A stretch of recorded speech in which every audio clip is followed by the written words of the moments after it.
안녕하십니까. 복팟 플러스로 왔습니다. 안녕하세요. 네, 소개하겠습니다. 반갑습니다. 미미입니다. 저는 다랑어입니다. 꼬조입니다. 저는 화평맘입니다. 네, 옷장입니다. 오늘은 제가 하겠습니다. 와. 옷장. 오늘 제가 소개할 책은 외로움의 습격. 아이 표현 좋아. 안 어울리는 말. 외로움의 습격. 네. 외로움의 엄습이 아니고 습격. 김만권 교수의 책입니다. 외로움의 습격. 습격 많이 당하는 것 같아요. 외로움에 안 그러나? 외로움이 이제 덮치고 네. 있지. 외로움이 덮치고 있지 지금. 네. 근데 모르겠어요. 그냥 오늘 쓰시는 단어가 이발을 당했다고 하시더니 외로움은 습격당하고 주로 당하는 쪽이시네요. 여기 부제가 뭐냐면 모두 홀로 남겨질 것이다. 예언이야. 이제부터 우리는 모두 홀로 남겨질 것이다. 해다라는 출판사에서 나온 책이고요. 우연히 이제 그 서평 전문 그런 유튜브 채널 보다가 이분이 직접 소개하는 거를 딱 봤는데, 이거 굉장히 눈에 들어온다. 그리고 요즘에 제가 이 사랑의 사약에 꽂혀갖고 보는 중인데, 그 사랑 얘기하려면 외로움 얘기를 해야 사랑으로 가니까 딱 떨어지겠다 싶어서 확 들어왔는데 내용이 좋아요, 좋고 뭐 정서적인 뭐 심리학적 접근이 아니고 정치 철학 혹은 사회 이런 관점을 섞어주니까 훨씬 더 입체적으로 외로움이 보이더라고요. 그래서 그거 한번 소개하고 싶었습니다. 책은 무척 쉽게 정말 이렇게 쓸 수 있나 친절하게 정치 철학자가 그럴 정도로 쭉 나가고, 철학인 것 같은데 철학이 아니라 어떻게 보면 데이터가 굉장히 많아서 사회학 책인 것 같기도 하고 그런 그냥 느낌. 감정적인 외로움을 다루는 그런 책은 아니고. 아니죠, 전혀 그렇지 않고. 가을이 와서 뭐 외롭다 뭐 이런 거 아니거든요. 괜찮은데 그래도 가을에 외로움 타는데 이 외로움을 입체적으로 보자. 입체적으로 도움이 되나요? 감정적으로 외로울 때? 네. 왜냐하면 우리가 보통 감정적으로 외로울 때 다랑어님 요새 외로우세요? 대비해야죠. 우리가 하는 방법은 뭐야? 습격하니까 그렇네. 우리가 외로움을 대처하는 방법이 뭐야? 자식을 하나 낳아요. 자식을 하나 낳아? 외로울 겨를이 없어. 너무 생생한 외롭고 경험이다. 싶다. 절실하다. 그렇네. 외로움을 잊어버리게. 완전 이 외로움 버릇이 없어. 그리워지게. 외로움이 막 튕겨나가는 소리가 들린다. 그거 하나 답이고 다 자식을 낳을 수는 없잖아 지금 당장. 여기서 말하는 외로움은 이제 그 뭡니까? loneliness, 홀로 남겨짐이란 얘기예요. 쓸모없음 이쪽이에요. 그러니까 존재론적인 고독 이런? 아니에요. 존재론적 아니에요? 고독은 오히려 oneness라고 해서 훨씬 좋은 거야. 혼자 있음으로 해서 하나님을 만난다든지 혼자 있음으로 해서 자기를 만나는 그 고독은 네. 여기서 말하는 것과 정반대인 거예요. 가장 좋은 상태야 그거는. 정말 좋은 상태. 여기서 말하는 자기의 외로움은 자아됨 같은 거구나. 내팽개쳐짐, 쓸모없어짐, 자기가 아무것도 아니게 됨, 잉여, 이 느낌이에요. 굉장히 힘든 거예요 이거. 이런 외로움이라고 하면. 이건 제 느낌으로는 벗겨진 채로 공중에 떠 있음? 저한테는 그런 이미지예요. 외로움이라는 게. 소외됨 뭐 이런. 그렇죠. 네, 소외됨이죠. 현대인들만 느끼는 거라죠. 이런 식의 외로움이란 단어는 근대 이후에 발생했대. 이 단어가. 중세 때 외로움은 고독이었대. 영성적 고독 같은 거. 근데 이 외로움은 근대 산업사회가 진행되면서 외로움이라는 단어가 출현을 했고, 이 외로움이 대중화된 건 19세기 말. 이제 산업화가 상당히 진전된 사회에서 잉여 인구로 남았다가 노동자로 농촌 살다가 노동자로 서울에 왔는데 잘렸어. 그 상태를 외로움이라고 합니다. 여기서 말하는. 근데 이 외로움이 지금 21세기를 맞이해서 뭐라 그럴까? 더 체계적으로 외로움이 양산되고 있는 것 같아서 이분 책 제목이 외로움의 습격입니다. 20세기 외로움은 그냥 실업이에요, 실업. 근데 21세기 외로움은 이 디지털 AI 때문에 그리고 그걸 뒷받침하는 사상으로서의 능력주의 때문에 이 두 가지가 맞물리면서 이 외로움은 전 세계적으로 거의 구조화돼 가고 있다. 진짜 이거 심각한 상황이라는 걸 이분이 얘기를 하고 있어요. 그래서 외로움은 아까 말한 대로 고독하고 다르다. 아무도 나를 원치 않는다는 느낌. 테레사 수녀가 75년에 인터뷰할 때 이런 말을 했대요. 외로움과 아무도 나를 원치 않는다는 느낌이야말로 가장 비참한 빈곤이다. 그래서 21세기는 외로움의 시대. 21세기를 이렇게 본답니다. 그리고 뭐 입증하는 뭐 퍼센티지가 있는데 전 세계적으로 외롭다고 느끼는 사람들의 퍼센티지를 아시겠어요? 퀴즈. 평균적으로 몇 프로 정도가 자기가 외롭다고 말할까? 국가별로 대부분 비슷해요. 한 50%? 거기까지는 아니고 30% 정도로 지금 평균적으로 전 더 많을 수도 있겠다 생각했었는데. 3분의 1 정도가 외로움을 느끼고 있다고 말하는 추세랍니다. 지금. 여기서 말한 외로움은 감정적인 거 얘기가 아니라 아까 얘기한 그런 실업자들의 뿌리 뽑힘, 쓸모없음에서 나오는 의식 정도의 외로움. 그건 이제 그렇죠. 그리고 요걸 평균 우리나라에서 2020년에 자살 시도자, 응급실에 들려온 자살 시도자로 얘기를 해볼 때 누가 제일 많겠어요? 세대별로 말하면. 청년 20대 성별 여성이죠. 단연코 많습니다. 최고로 많은 자살 시도자는 20대 여성. 한 해 4,807명. 이게 한 2020년 현재 얘기예요. 남성은 여기에 비하면 자살 시도자요? 네, 자살 시도 응급실에 들어온 자살 시도자. 미순지 뭐 실제 돌아갈 수도 있지만 아무튼 4,000명대가 그렇고 한국이 2020년에 남녀 합쳐서 22,000명이 자살 시도를 한 거예요. 아유, 진짜 많구나. 하루에 그럼 50명 선이에요. 와.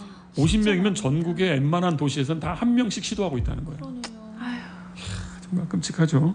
네. 근데 이제 이 외로움이 저자 김만권은 원인이 뭐냐? 이건 이제 21세기형 이 외로움은 디지털 과학 기술과 그 AI로 대변되는 능력주의가 결정적인 요인으로 보기 때문에 이 책의 구성은 외로움을 정의하고 외로움이 얼마나 심각한지를 말한 다음에 이제 중간에 나오는 장이 AI 디지털 과학 기술 이야기. 외로움과 AI가 만나면 그다음 뒤에 가면 외로움과 능력주의가 만나면 이런 식으로 구성을 해요. 그럼 마지막에 이제 자기의 대안을 얘기합니다. 그래서 이건 무슨 국회의원 보좌관이 썼나? 그런 정도로 뭐가 딱딱딱 떨어져요. 근데 정치 철학자야. 그래서 꽤 깊이도 있고 굉장히 실무적이기도 하고 그렇습니다. 특별히 이제 능력주의 좀 얘기를 하자면은 이제 능력주의가 또 많이 얘기 나오잖아요. 능력주의가 뭔가? 능력주의가 뭔가? 옛날에 1950년대 처음으로 메리토크라시, 메리토크라시, 능력주의. 그러니까 능력주의의 능력이 뭘까요? 이분의 정의는 재능과 노력 합쳐진 것을 능력이라고 한다는 거예요. 근데 이게 원래는 좋았어요. 왜냐하면 전근대 사회의 신분이라든지 그걸 깨뜨리는데 굉장히 좋은 그 논리가 능력이에요. 그렇잖아요. 우리 개인의 능력이 차별받지 않고 인정받아야 된다는 말이었기 때문에 산업화라든가 이 과학기술이 깊어지는 직전까지는 능력은 굉장히 좋은 혁신적인 개념이었고 이 능력주의가 펼쳐지는 건 좋은 일인 거죠. 그래야 전근대 신분제 사회가 철폐되니까. 그런데 20세기부터 지금까지 100년이 넘도록 이 능력주의는 이제 오히려 우리에게 심각한 문제를 낳고 있다는 거예요. 왜 나을까요? 능력주의가. 괜찮은 건데. 오늘날 한국 젊은 사람들 그렇고 한국인들이 지금 이 능력주의에 사로잡혔거든요. 지금. 굉장히 혁신적인 것이지만 지금은 이게 오히려 우리에게 짐이 되고 있어요.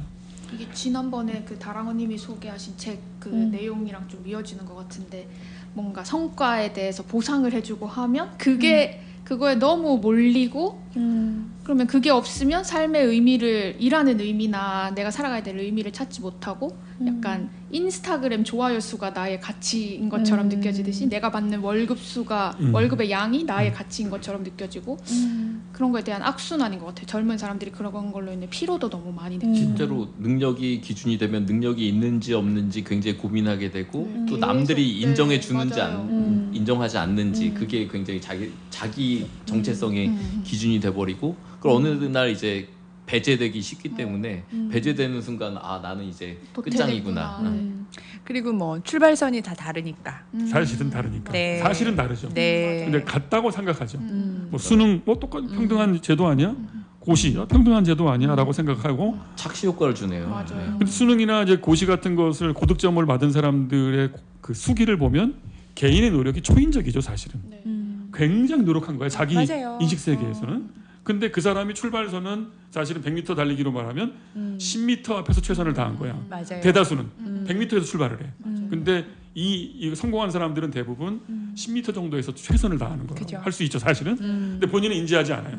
그 본인은 죽을 뚱말뚱한 경험을 갖고 있어요. 그러다 보니까 이 능력주의가 그 본인들의 서사에서는 노력이 대부분이었다는 생각을 하게 만든다는 거죠. 그래서 능력주의로 통과한 성공자들은 실패한 사람들을 볼 때 너는 나만큼 노력하지 않았잖아라는 말을 하게 된다는 게 문제죠. 맞아요. 그러니까 자기 인지 경험이 그런 거야. 근데 사회학적으로 통찰해 보면 사실은 능력주의 세계에서 성공한 사람들은 10m 앞에 있었다. 100m 경기라고 말하면 그걸 본인은 몰라. 자기가 KTX 탔다는 걸 몰라. 대다수는 걸어가는데 본인들은 집안이 KTX야. 스타트를 딱 끄는. 근데 KTX에서 밤샜어. 시험 보기 위해서.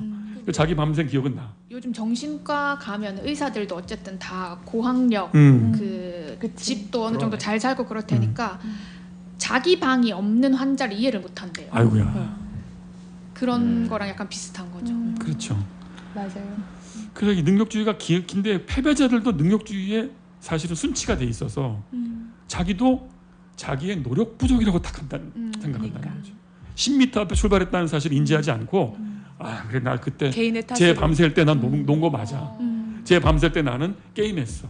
이런 식으로 자기 스스로 수능 성적이 모자란 것을 자기의 부족한 머리와 게으름으로 환원시키기 때문에 능력주의는 더 탄탄하게 진행이 된다는 거죠. 실패자도 그걸 인정하니까. 이게 가장 비참한 일이라고 하는 거예요. 그 능력주의가 그래서 외로움을 개인에게 실패자들에게 외로움을 깊게 만들어주는 성공한 사람들을 정당화시키고 지금 실패자들이 성공한 사람들을 추앙하잖아요. 그럼 그들은 노력한 사람이라고 하니까 정당하다. 나는 그렇지 않다. 이러다는 거죠. 능력주의하고 외로움이 만나면 어떻게 되냐? 이 대부분의 실패자들에게 자기 비하의 감정, 자기 혐오로 간답니다. 그렇겠죠. 나는 아무짝에도 쓸모없는 놈이야. 내가 게을렀기 때문이니까. 이게 극한으로 가면 어디로 가냐? 자기보다 좀 더 게으르거나 좀 더 열등한 존재가 나오면 그 좌표가 딱 찍히면 그를 무섭도록 혐오하는 거로 간다는 거죠. 그래서 덜 배제된 자가 완전히 배제된 자를 강력하게 미워하는 방식으로 외로움과 능력주의의 상호작용이 그렇게 일어난다는 게 이분의 분석이에요. 지금 트럼프 현상이 그거죠. 미국의 덜 배제된 최하층 백인이 흑인이나 이주민을 미워하는 방식으로 미국의 이 정치적 난맥상이 형성되고 있고 한국 같은 경우는 이분이 이름까지 거명하는데 이준석이 그렇다. 이준석이 20대 여성이라는 피해자들을 앞두고 덜 배제된 남성들에게 선동을 해서 더 배제된 여성들을 이 문제다. 얘네가 우리에게 역차별을 줬기 때문에 우리가 이 문제라는 식으로 타겟팅을 다른 쪽으로 하고 있다는 거죠. 이게 지금 능력주의가 외로움과 만나서 생기는 병폐로 보고 있어요. 근데 이제 능력주의의 기원이 또 재밌습니다. 이 능력주의가 가장 활발했던 이걸 열심히 말했던 사람들이 누구냐면 근대 초기의 기독교인이에요. 막스 베버가 왜 그 근대 개신교가 출발할 때 그 공덕으로 구원받는 카톨릭을 극복하고 그렇잖아요. 신분이라든가 자기 선행으로 하는 걸 극복하고 이제 오직 믿음으로 구원을 얻는다는 말을 하잖아요. 근데 이 오직 믿음으로 구원을 얻는다는 말이 주는 해방감이 있지만 동시에 찾아오는 무서운 엄습이 있습니다. 뭐냐면 그러면 공덕이나 교회가 보증하지 않는 개인 구원이란 도대체 어떻게 보증하는가? 어떻게 보증합니까? 오직 믿음을 어떻게 보증해? 오직 믿음으로 구원 얻었다는 걸 믿으면 해방감과 함께 동시에 찾아오는 전대미문의 공포가 있는데 구원의 확신을 보증할 표시가 없다는 거예요. 차라리 착하든지 내가 착함을 100번 했으면 구원받는다 그러면 이게 측정이 되는데 믿음은 측정이 안 되잖아. 믿음으로 구원 얻긴 얻었어. 근데 내가 믿음으로 얻었다는 사실을 실생활에서 입증하는 방법이 뭐냐? 여기 직업이라는 거예요. 그래서 근대 개신교와 자본주의가 출발하는 그 시점에서 그 구원의 확신을 증명하는 방식으로의 직업적 성취가 강조됐다는 거예요. 그래서 구원의 확신을 얻은 사람들이 자기 구원을 보증하는 방법은 내가 직업에서 얼마나 성실한가로 갔다는 거죠. 이게 능력주의의 기원이래요. 초기엔 좋았어요. 그게 말이 되고 겸손하게 그걸 받아들이고 열심히 자기 직업 생활하면서 사는 사람들한테 좋은 일인데 이게 구조화된 다음에는 이제 아예 능력이 제일되는 걸로 왔다. 그래서 지금은 종교적 같은 가치가 사라지고 이제 능력만 남았는데 지금의 문제는 뭐냐면 그 능력마저 세습되고 있다. 지금 문제는 능력의 세습이라는 겁니다. 지금 뭐 강남 이것도 지표 많이 나와요. 지금 서울시 그림을 그려놓고선 서울대 가는 사람의 숫자를 꼽아봤을 때 강남 쪽이 압도적이고 의대 가는 사람 더 압도적이고 뭐 표시가 뭐 자명합니다. 그렇게 이제 능력주의 문제가 얼마나 심각하게 다가가는지 얘기하고 있어요. 이건 여기까지 우리가 다 아는 얘기죠. 대체로 우리가 하는 얘기니까. 그래서 이분이 이제 대안을 말하는 게 이제 좀 있는데 대안이 뭐냐면 그 기초 자산과 기본 소득을 얘기합니다. 이분도 불가피하다. 이거 건드려줘야 이 능력주의 문제를 보완할 수 있다고 말하고 있어요. 기초 자산은 뭐냐면은 일단은 이분이 제안하는 건 그거예요. 생애 주기별 기초 자산을 지급해야 한다. 생애 주기별로 기초 자산을. 예를 들면 20살에 3천만 원, 뭐 40살에 또 3천만 원, 65세 은퇴할 때 3천만 원.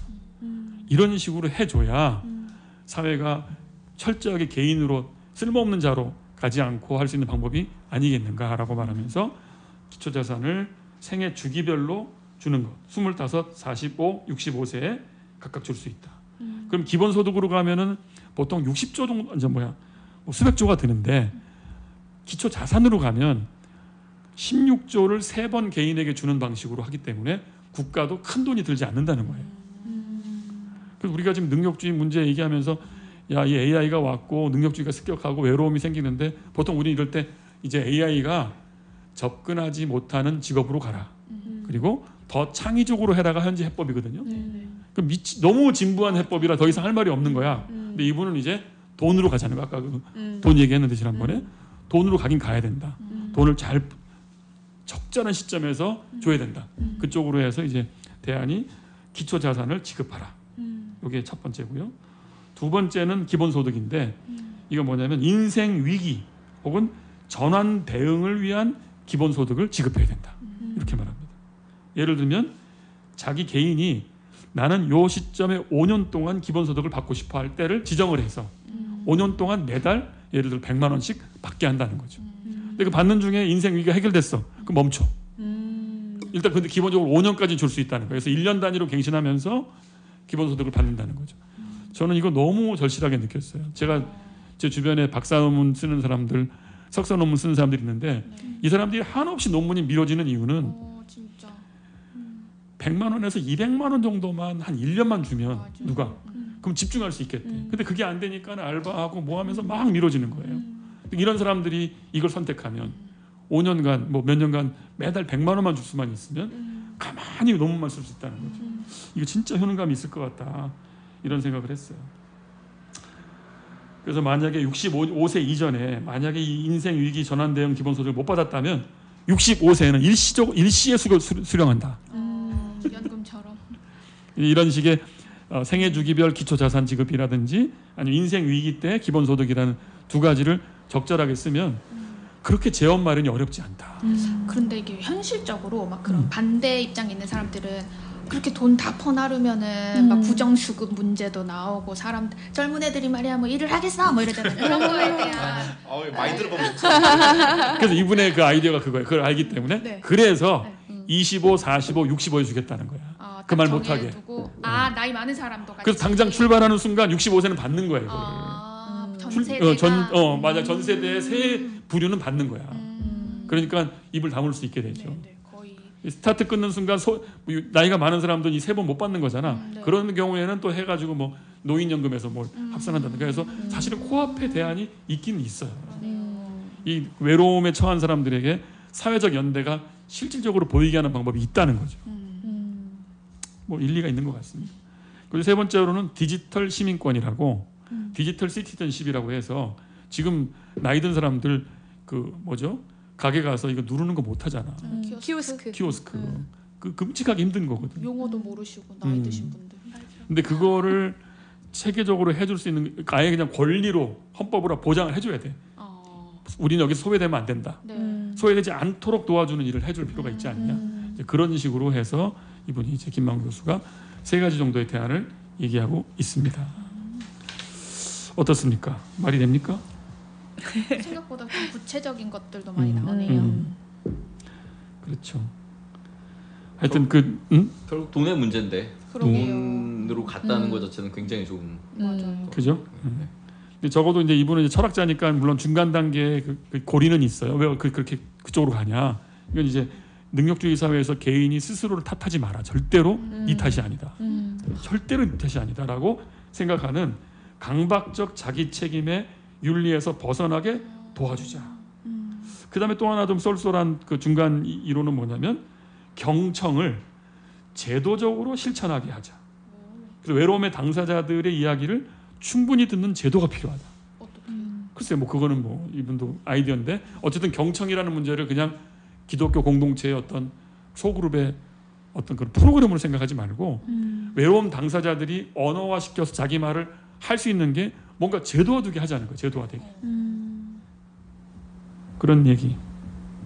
결국 뭐 제도로 가려면 뭐 상담 쿠폰 이런 게 가야 되고 얼마 전에 콜센터. 윤석열 정권에서 그런 그 정책을 내놨잖아요. 그렇죠. 네.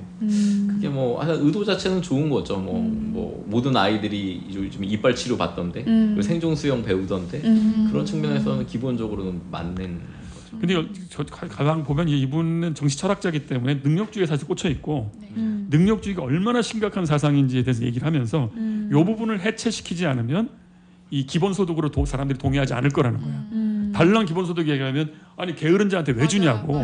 우리 옛날에 힐빌리 노래를 갖고 다룬 적이 있거든요. 그 제이디 벤스라고 하는 이번에 트럼프 부통령 나온 그 친구 그때 염려했어요. 얘 지금 너무 쌈박해서 정치권으로 가면 바로 공화당에 뭐 되겠다 했는데 진짜 나온 거야. 근데 얘가 이런 불만이 있거든.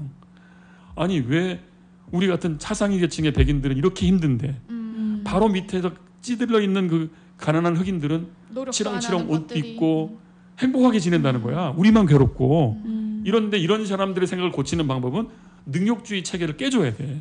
그래야 남이라는 존재가 게을러서 저러고 있는 게 아니라 이 시스템이 사람을 저렇게 만든 거라는 식으로 인지를 해야 남을 돕는 일에 마음을 열 수 있다는 거죠. 전 이게 이 사람의 키포인트인 것 같아요. 남을 도우려면 그 남이 게을러서 그런 게 아니야. 변하는 게 쉽지 그 생각 변하는 게 더 어려울 것 같은데요. 세상에 어려운 게 너무 많네요. 어려울 것 같은데요. 그러니까 자기 성공이 자기 때문이 아니라는 걸 인정하게 만들어야 돼. 사실 그 제이디 벤스도 진짜 엉망진창으로 살았거든요. 근데 미국의 해병대와 사회적 배려자 시스템으로서의 예일대 로스쿨이 그 인생을 역전시켰어요.